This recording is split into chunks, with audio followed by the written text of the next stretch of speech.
Is it water with the sheep in the box? Bit of a bonus for you today, because I recently learned some new bad advice after uploading my last Love School video, and obviously I didn't put it in there, so here we are once again to learn about incels and their warped ideas about dating. Let's talk then about maxing. Now, as you may or may not be aware, maxing is basically the concept of improving or relying upon a single specific attribute in order to maximize the chance of getting a date, or attracting female attention. It comes, as I'm sure you may be aware, from the concept of min-maxing in video games, especially RPGs. Now, min-maxing, for the non-gamers in the audience, basically means maximizing one or two specific traits and sacrificing others, in order to maximize damage output, XP gain, etc. So, in D&D, for example, this might mean being a barbarian and sacrificing intelligence or charisma for greater brute strength, or playing Skyrim as a destruction mage, and as soon as you leave Helgen, taking the mage stone power, then immediately going to join the College of Winterhold and rinsing the quest so you can get access to the archmage's robes and Morokai, using the alchemy enchanting loop to forge apparel with really high magicka regen, as soon as possible making your way over to Solstheim and finding as many of the black books as possible for their incredible end quest rewards and powers,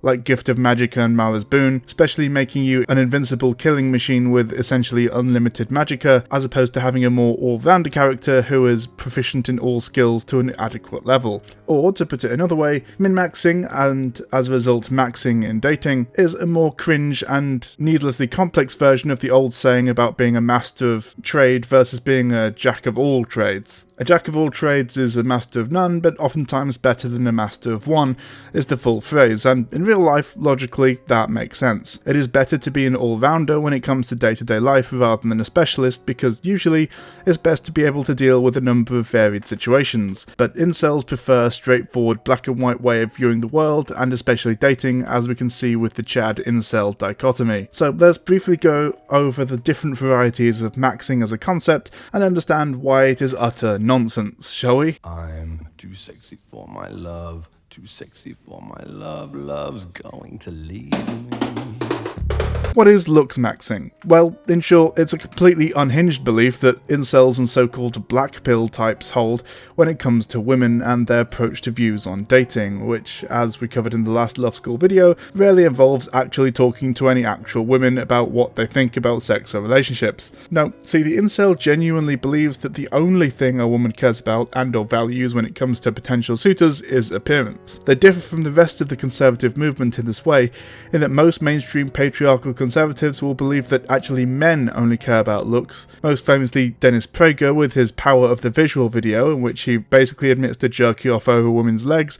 Let's be honest, there is no magazine featuring men's legs for women to look at and get aroused by. But there are websites and magazines of women's legs for men. I recall a famous liquor ad that showed a woman's legs and a bottle of tequila. No face, just beautiful legs. An ad with women's legs is not absurd. It's alluring.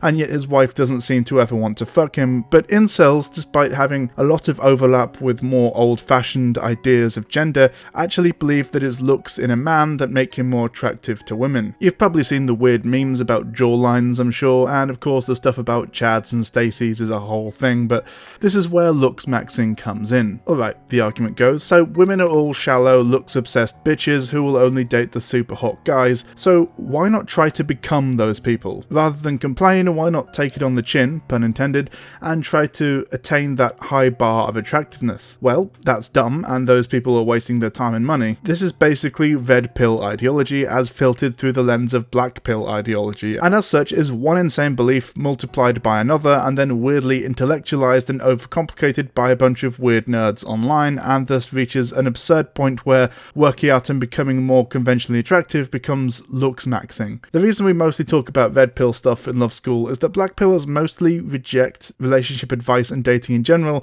in favour of nihilism and self-pity, but when it comes to stuff like maxing and looksmaxxing in specific, they do seem to have laid out some genuine ideas here. The funny thing is, as mentioned previously, generally women are interested in more than just looks, and a lot of the time they may reject incels because of their personality or behaviour or any number of things, but this explanation is outright denied by the incels themselves because they are stuck in this weird system of self-hatred and misogyny misogyny, and are as such unable to comprehend nuance without it causing psychic damage or something. But it is true that women do like to see attractive men, so looksmaxxing can definitely have an effect, but is not a guarantee by any stretch. Sorry, but no matter how hot you are, if you are boring, bigoted, misogynistic, etc., you're still not going to get very far. Looks can definitely give you an edge and may get you initial interest, but if once you open your mouth all you say is offensive or boring drivel, you're back to square one, basically. Hence why such people as gym cells and roid cells exist. Actual black pill terminology, by the way. They seem to think that working out obsessively will get them laid, but honestly, without a personality or something else to back it up, it's mostly a waste of time. Sure, if you want to work out, do it, and if it makes you feel better, awesome. And if you do it as part of a self-improvement journey, go for it. But don't expect it to change your life or be all you need to succeed. See also, having a giant dick. If all you're after is sex, then sure, shallow stuff like that will definitely help attract shallow people temporarily, but to get into more long-term relationships will require less shallow methods. This attitude that you need to improve your looks and that women will reject you for any arbitrary looks-based reason eventually leads to massive insecurity, either created by or exacerbated by these kinds of ideas. Those aforementioned roid cells are cringe and toxic, don't get me wrong, but ultimately they are people with such extreme self-esteem issues that they literally put their body through an incredible amount of punishment from both the hours spent in the gym and also the muscle-building steroids, in the same way many women, obviously not exclusively but primarily, suffer from eating disorders stemming from insecurity about their perceived attractiveness. The same goes for the subcategory of looksmaxxing known as, known as whitemaxxing. You can probably guess what this means, but yes, for ethnic minority incels who call themselves things like, curry cells and rice cells, there is a perception, admittedly reinforced by some of our white-centric society, that being non-white is undesirable or attractive, and so there are some people who will do things to make themselves seem more, well, white. This isn't unique to incels, of course. In India, skin whitening products are not all that uncommon, but it's an idea embraced by the black pill movement too, because, I mean, why not add white supremacy to rampant misogyny? Racism is not a new thing to them, of course, as seen in the Tyrone memes that come from their community, which only serves to affect the self-worth of non-white incels. Oh, so you're black and therefore more attractive to women because white women love black guys and yet you're still an incel? Wow, bro, you need to looksmax ASAP. This is compounded upon by the stereotype of the black man with the big dick, which is often fetishized, but remember that these statistics are an average, so if you're a black man with a small penis and you're told that the main thing people want in you is a big penis, well, that can lead to further issues. And of course, the opposite is true of Asian men. The stereotype is that they're less well endowed, often leading to insecurity and body confidence issues. The same is true for women, of course, with Asian women being exoticized and fetishized, but that's a story for another video, as the focus of this one is male insecurity. How about instead we stop fetishizing people and treated everyone as a person deserving of respect and empathy? How about that? Oh no, sorry, that's blue-pilled. And then of course there are other more extreme versions of looksmaxxing you see around, like surgery maxing, which is just what it sounds like, and it's quite sad that people feel the need to resort to surgery and drop just insane amounts of money on it, but to be honest, if that's what they want to do, sure, it's their body and I don't think they should feel like they have to do it, but I'm a firm believer in the importance of bodily autonomy, and so long as they're not doing anything too extreme, nobody's getting hurt, so who cares, it's whatever, you do you. But maybe consider whether or not it's entirely necessary, or if you've been given severe body dysmorphia by an online cult. If after doing that you decide it's worth it and will make you happy, fuck it, go for it mate, become the tiger you were born to be. But my advice is don't go under the knife for the approval of other people, that's just sad. This distinction, the one between more normal methods like working out, eating better, etc., and more invasive hardcore stuff like steroids, skin whitening chemicals and surgery, is colloquially referred to as soft versus hard looksmaxxing. A bit like soft versus hard Brexit, in that it's probably inadvisable to begin with given the motivations, and if you're going to commit to going hard, it's probably going to severely backfire and only serve to enrich unsavory people. And then there's the extreme version of this, which in my opinion goes way beyond even hard looksmaxxing. Let's talk briefly about bone smashing. I apologise in advance, a content warning right here. According to the Incel wiki, a real website apparently, bone smashing, also called bone smashing theory or bone smashing, is a controversial theory predicated on the principle of Wolff's Law, the idea that bones will remodel in response to stress placed on them, which asserts that you can cause bone growth by exposing the bone to repeated blunt trauma. It is based on a misunderstanding of Wolff's law, which refers to internal trabecular organization and bone density as opposed to macromorphological structure of the bone. This is usually used to cause presumed growth of the facial bones, such as the cheekbones or mandible. The practice involves hitting with a hard object precise parts of the face, such as chin and cheekbones, for the purpose of altering a recessed chin or getting prominent cheekbones. Unsurprisingly, despite the pictures that supposedly show that it works, all this ever results in is temporary swelling that may briefly give the appearance of cheekbones or whatever, but in reality, well, all that happens is that they fuck up their face, potentially disfiguring themselves and causing themselves actually quite severe medical issues like nerve damage as well. So that's Looksmaxxing, but there are other kinds of maxing, which are much less in-depth, but let's talk about them anyway for the sake of completion and finish up with transmaxxing, which is possibly a joke or a troll or just a weird kink thing, but oh boy, whoever came up with that was committed to the bit, if so.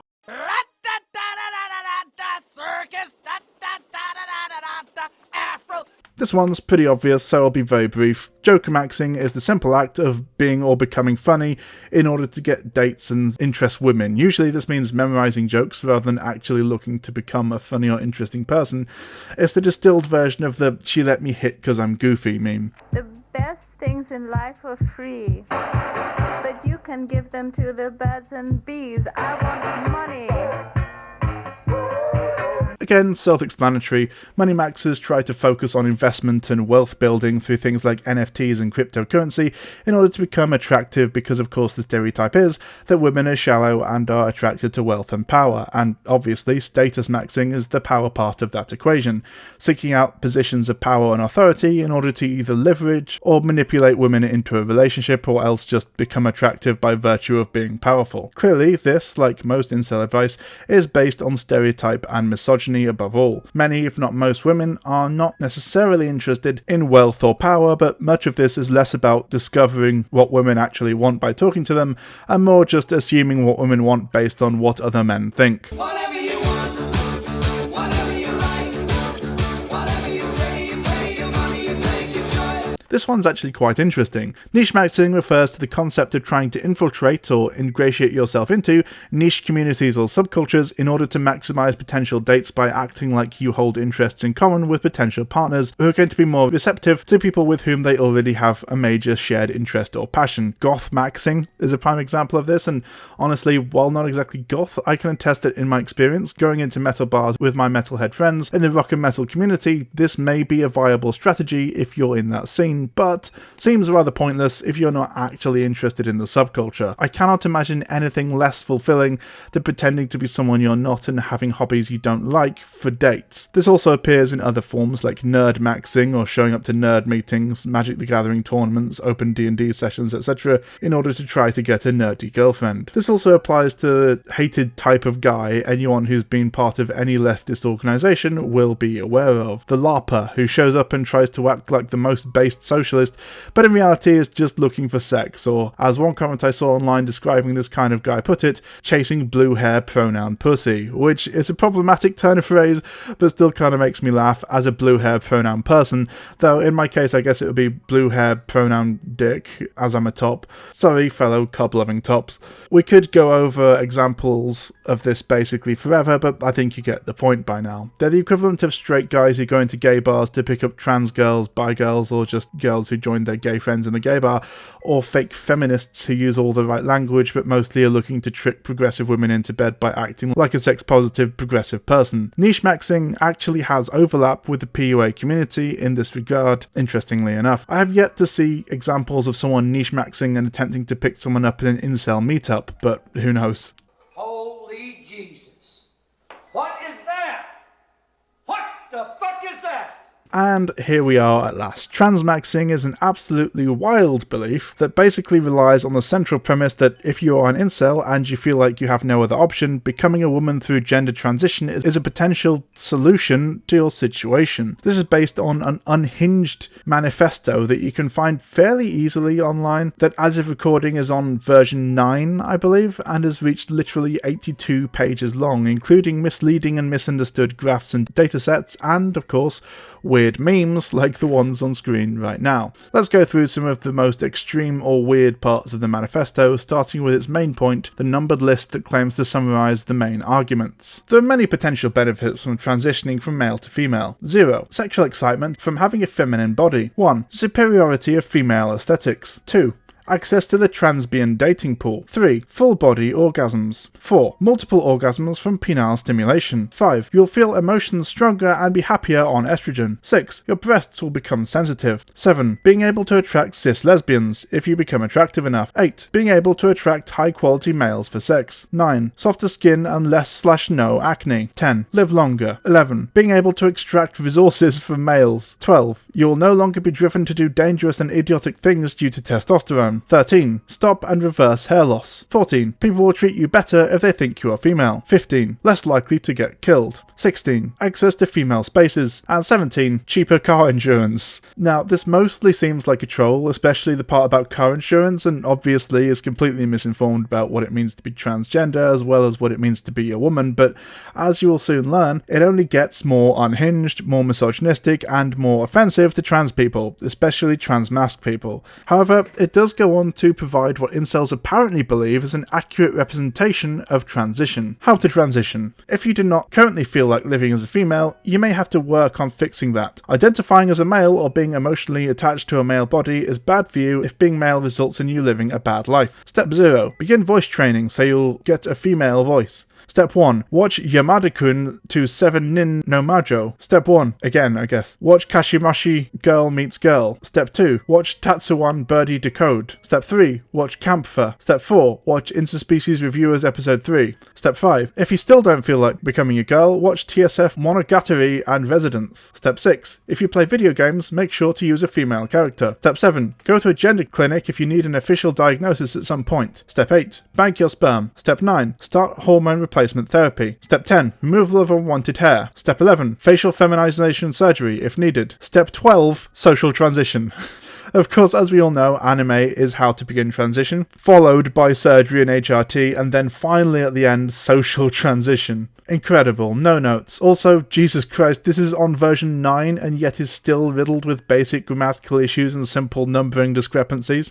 They also have medical advice and opinions. For example, a girl with a penis is exotic and may thus have an easier time dating than a trans girl with a vagina, at least unless bottom surgery results were very good. Trans women have way better sex than Chad. If you want to have some carefree kinky fun, you should look to date other trans girls. They'll be as horny and fucked up as you are. Just take a look at the various NSFW trans subreddits to get a glimpse. If you want to get free stuff out of your relationship, look for a chaser, but make sure to find one who isn't a cheapskate.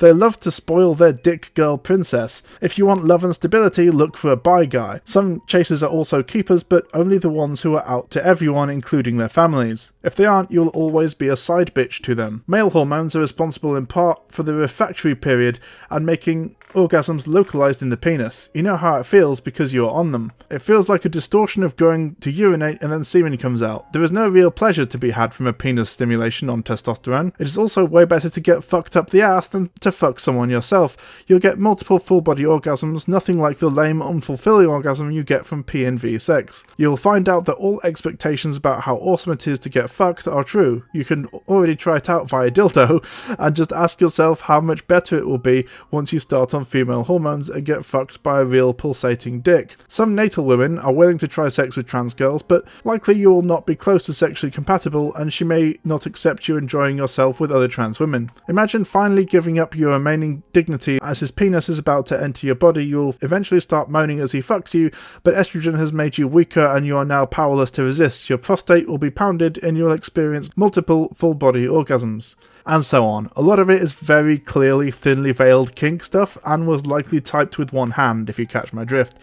It includes chapter headings such as how to extract resources from men, how to attract Chad, and preventing self-impregnation. So, as I said earlier, it's a manifesto either made by a single unhinged person or a group of incels, either as a troll, a weird joke, an extreme sissy kink thing, a deliberate attempt to push weird theories about autogynephilia, a genuine belief on gender transition, or a mixture of some or all of the above. However, it does appear that however it started, there are people who seem to believe it, though as it mostly pushes total misinformation, and any cis person actually going to try transitioning to get laid would suffer crippling dysphoria and likely detransition early on, it's unlikely to lead to many people actually doing this, or at the very least go very far into it. It is very silly and so absurd. It's kind of funny though, to be honest. Though again, if you do go looking for it, be warned, it is full of bigotry and misinformation about gender, women, trans people, weird hate of especially trans men, fetishization of trans women, and so on. It is ridiculous, but bear in mind that it is written by incels, so as such it still contains a lot of their unhinged view of the world, sex, and relationships.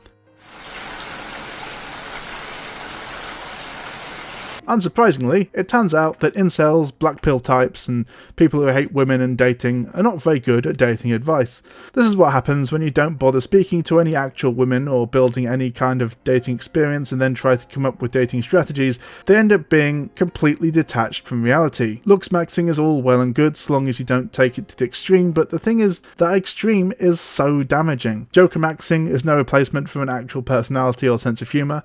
Moneymaxxing and statusmaxxing are at best shallow and based on a misconception. Nichemaxxing is scummy and ultimately will make both you and the people you're trying to sleep with unhappy. Transmaxxing is insane and is probably an extremely elaborate troll, but honestly, I'm not convinced that it's not a real belief system. The thing is, transmaxxing aside, all this stuff, looks, sense of humour, personality, means, charisma, etc., are not going to be effective by themselves to attract or interest people. You need to do more than just focus on one of these things. You need multiple. Personality, sense of humour, and charisma can carry you extremely far, but a lot of people aren't going to be willing to date you if you're unemployed, for example. Looks may be enough to get initial interest, but honestly, if you're a dickhead, it's not going to retain interest. I guess unless you're in the extremely top end of attractiveness and you only want to date very shallow people. Honestly, work on becoming the sort of person women will want to date, that's totally fine. But at least ask some women what that might mean before smashing your fucking skull to pieces, for the love of God. Oh, and stop giving basic advice like improve your appearance, dumb gamer meme names, for fuck's sake. That's definitely not helping.